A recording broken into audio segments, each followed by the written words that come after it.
Сіз білетін мейрамханаларда тек дәмді тамақтану, достарыңызбен көңіл көтеру, жанұяңызбен керемет кеш өткізу оқиға ғана болатын болса, бұл видеода өмір бойы есіңізде қалатын мейрамханаларды көрсететін боламыз.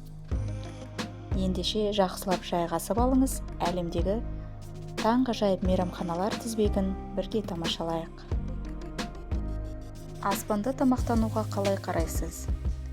Dinner in the Sky бұл әлемнің 40 мемлекетіндегі бельгиялық жоба.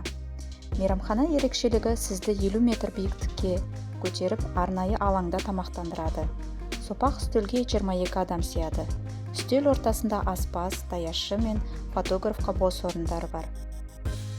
Хиробан Киотоның солтүстігінде Кибун қалашығында орналасқан. Мұнда сарқырамаға қарап отырып тамақтана аласыз. Бірақ мейрамхананың басты ерекшелігі бамбуктан жасалған арықтың ішінде салқын сумен лапшаны жібереді. Келушілер оны ұстап алуы тиіс. Үлгермеген жағдайда лапша арнайы ыдысқа түседі және ол ендігі жеуге жарамсыз болып қалады. Сирокко мейрамханасы Бангкоктағы мемлекеттік мұнара ғимаратының 64-ші қабатында орналасқан. Сирокко ең үлкен ашық аспан астындағы мейрамхана. Мекеме 2003 жылы ашылған және содан бері әлемдегі ең жақсы мейрамхана атағын бірнеше мәрте алған. Мейрамхана платформасы келушілерге керемет әсерлі көрініс сыйлайды.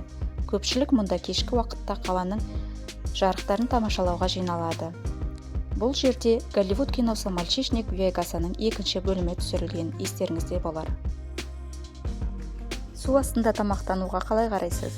Итха Мальдив аралында тереңдігі 5 метрде орналасқан аквариум мейрамхана. Бұл әлемдегі ең алғашқы су асты мейрамханасы болып саналады. Мұнда тек 14 адам сияды. Мөлдір әйнектің астында тамақтана отырып, маржан рифінің түрлі түсті балықтарын, акулаларды, тіпті тасбақаларды тамашалай аласыз.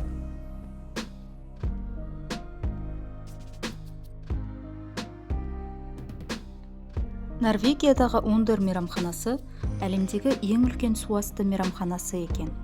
Ол 5,5 метр тереңдікте орналасқан. Мұнда 40 адам сиятын орын бар. Конструкция су астына кетіп бара жатқан туннель сияқты. 2019 жылы ашылған мейрамханаға ашылмастан 1 жыл бұрын тапсырыс түсе бастаған екен. Мұнда да жер асты әлемінің керемет көріністерін тамашалай аласыздар. Каналға тіркеліп, комментарийға сізге ұнаған мейрамхана атауын жаза кетіңіз.